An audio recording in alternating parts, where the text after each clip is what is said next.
Well, it was the 60s, and as we all know, a lot went on in the 60s. And I was doing a production of Peter Pan for Bastion Theatre here in Victoria at the McPherson Playhouse.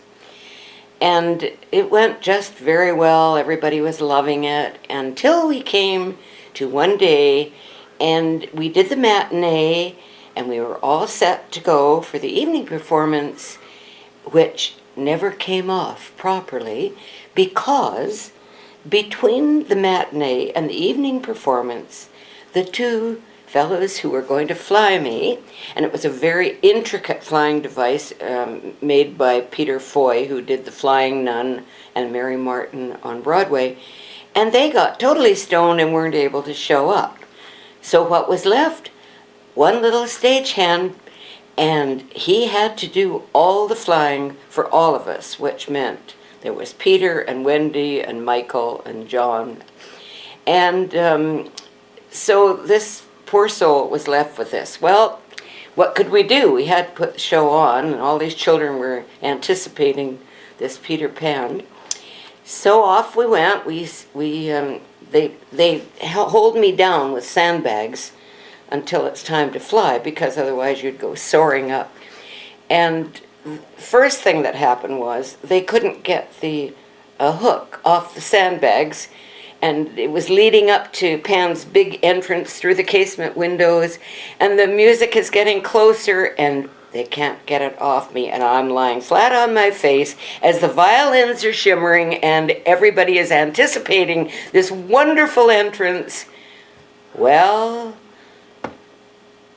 my first number was, I'm flying, look at me way up high, suddenly here am I'm flying. Well, I might have been a foot off the ground. I just barely got over the casement window.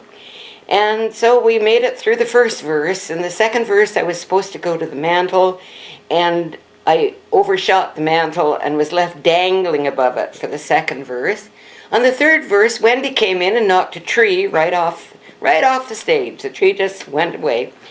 And then that was fine. We finally got through that first bit about the Darling family. Then we came to the scene with Captain Hook.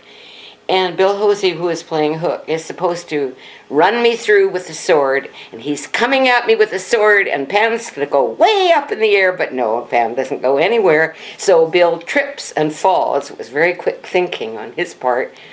And then finally he shot me up off the ground, and I ricocheted against the pirate ship mast so hard that I was heading off into the wing stage left until a pirate grabbed me and pulled me back on stage.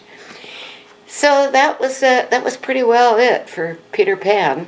And then when the show was all over, it turned out that a lot of the stagehands had been using my flying apparatus while I wasn't there, and it was down to one strand. I could have been maimed for life if I had probably done one more show. Anyway, that was the story. And then I wrote Carol Burnett, who was doing her TV show at the time, and asked her if she could use this, because I could see her just making it so funny. And she said she couldn't use it because it had to be things that were done by her own writers. But she did write me a personal letter and thanked me very much. She said she didn't very often get anything from people in the business, so it was really, really nice.